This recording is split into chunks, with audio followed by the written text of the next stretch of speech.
আসসালামু আলাইকুম।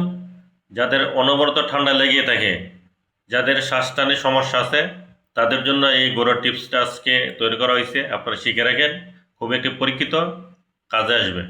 তাহলে শুরু করা যাক। অল্প পরিমাণ আদা কুচি নেবেন, সাথে অল্প পরিমাণ কিশমিশ।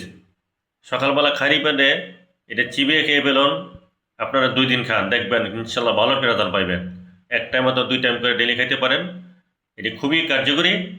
এবং যাদের ফুসফুসের মধ্যে ক্যান্সারের, অনেকের কিন্তু ক্যান্সার হয়, ক্যান্সার প্রতিরোধ করার ক্ষমতা রাখে।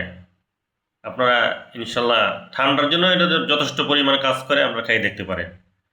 দ্বিতীয়ত হলো, যাদের গ্যাস্ট্রিকের অনেক সমস্যা, আপনারা বুক জ্বালা পোড়া করে, এটার জন্য আপনারা 1 চামচ পরিমাণ মেথি সন্ধ্যার সময় ভিজে রাখবেন, সকালবেলা খালি পেটে খান। যাদের ডায়াবেটিস আছে, ডায়াবেটিস পর্যন্ত প্রতিরোধ করে, আপনারা খেয়ে দেখতে পারেন। 2টা টিপসই আপনাদের জন্য খুবই কার্যকরী। আপনারা শিখে রাখলে ইনশাল্লাহ কাজে আসবে। সকলে ভালো থাকবেন। আল্লাহ হাফেজ।